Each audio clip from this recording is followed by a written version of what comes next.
എല്ലാവരെയും എൻ്റെ വീട്ടിലേക്ക് സ്വാഗതം ചെയ്യുകയാണ്. ഇന്ന് ഞാനിവിടെ തയ്യാറാക്കാൻ പോകുന്ന വിഭവം എന്ന് പറയുന്നത് നന്തല് കൊണ്ടൊരു അച്ചാറാണ്. അപ്പം നമുക്ക് അതിലേക്ക് പോകാം. നന്തല് വറുത്തെടുക്കുന്നതിന് വേണ്ടി ചട്ടി ചൂടായിട്ടുണ്ട്. ഇനി അതിലേക്ക് അല്പം വെളിച്ചെണ്ണ ഒഴിച്ചിട്ട് നമുക്ക് നന്തലൊന്ന് വറുത്തെടുക്കാം. ഇനി നമ്മൾ ഈ നന്തൽ വറുത്തെടുക്കാൻ പോവുകയാണ്. ഈ നന്തൽ 2 തരമുണ്ട്, ചെറുതും വലുതുമാണ്, മിക്സ് ആയിട്ടാണ് നമുക്ക് കിട്ടുന്നത്.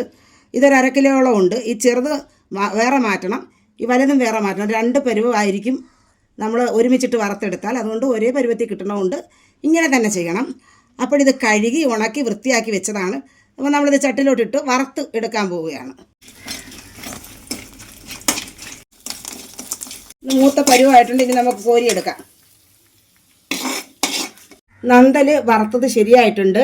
നമ്മൾ കരിഞ്ഞു പോകാതെ പൊടിയുന്ന പരുവത്തിൽ വറുത്തെടുക്കണം. നന്തലെന്ന് പറയുന്ന വളരെ രുചികരമായ ഒരു ചെറിയ മീനാണ്. എന്നാൽ ഇതിനകത്ത് കേമനായ മുള്ളുകളാണുള്ളത്. അതുകൊണ്ട് നമ്മളിത് പൊടിച്ചാണ് അച്ചാറിടാൻ പോകുന്നത്.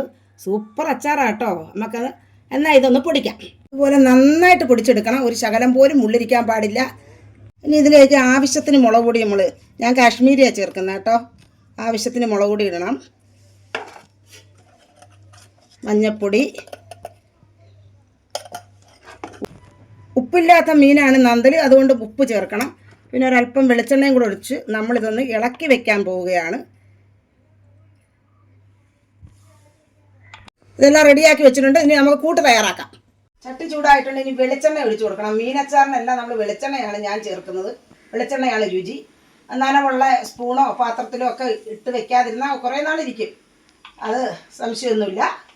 അപ്പം വെളിച്ചെണ്ണ ഒഴിച്ചു കഴിഞ്ഞു. ഇനി ആവശ്യത്തിന് കടുക് ഇട്ട് കൊടുക്കാം.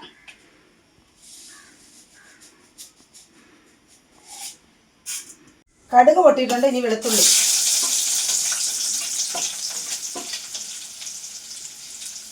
ഇഞ്ചി, പച്ചമുളക്,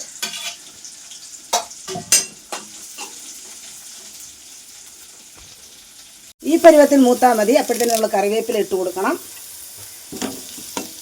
ഫ്ലെയിം താത്ത് വെച്ചിട്ടുണ്ട്. ഇനി കുറച്ച് വിനാഗിരി നമ്മൾ ഒഴിച്ചു കൊടുക്കണം. പുളിക്ക് തക്കവണ്ണം ഒഴിക്കണം. ആദ്യം കുറച്ച് ഒഴിക്കാം, പിന്നെ നമുക്ക് അച്ചാർ റെഡി ആകുമ്പോഴത്തേന് പുളി ഇല്ലെങ്കിൽ കുറച്ചുകൂടെ ഒഴിച്ചു കൊടുക്കാം. ഈ ഇളക്കി വെച്ചിരിക്കുന്ന നന്തൽ ഇട്ട് കൊടുക്കുക. ഒരല്പം കൂടെ പുളി വേണം, കുറച്ചുകൂടെ നമ്മൾ വിനാഗിരി ഒഴിച്ചു കൊടുക്കുക.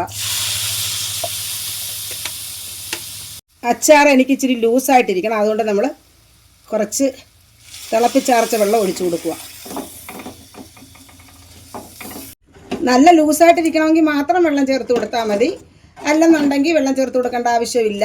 പക്ഷേ ഇത് വെള്ളം ചേർത്താലും നല്ലതുപോലെ വെന്ത് പറ്റിയിട്ട് നമ്മൾ നല്ലതുപോലെ തണുത്ത് കഴിയുമ്പം ഫ്രിഡ്ജിലെടുത്ത് വെച്ചാൽ ഒരു കേടുമില്ല. അച്ചാർ ലൂസായിട്ട് വേണ്ടാത്തവർ വെള്ളം ചേർക്കേണ്ടതില്ല. പക്ഷേ വെള്ളം ചേർത്താലും നമ്മളിതിങ്ങനെ നല്ലതുപോലെ ഇളക്കി വേവിച്ച് നല്ല പറ്റിച്ച് തണുത്ത് കഴിയുമ്പോൾ ഒരു നനവും ഇല്ലാത്ത ബോട്ടിലാക്കി ഫ്രിഡ്ജിൽ വെച്ചാൽ ഒരുപാട് നാളിരിക്കും. അതിന് യാതൊരു സംശയവുമില്ല. സൂപ്പർ ടേസ്റ്റുള്ള നന്തൽ അച്ചാർ റെഡി ആയിട്ടുണ്ട്. നിങ്ങളിത് തയ്യാറാക്കി നോക്കണം. എന്നിട്ട് കമൻറ്റ് ബോക്സിൽ ഇട്ടാൽ മതി. ഈ അച്ചാറും ഒരല്പ ചമ്മന്തി ഉണ്ടെങ്കിൽ നന്നായിട്ട് നമുക്ക് ചോറ് കഴിക്കാൻ പറ്റും. അത്രയ്ക്ക് ടേസ്റ്റായ ഒരു അച്ചാറാണത്. ഇനി കാണും വരെയും.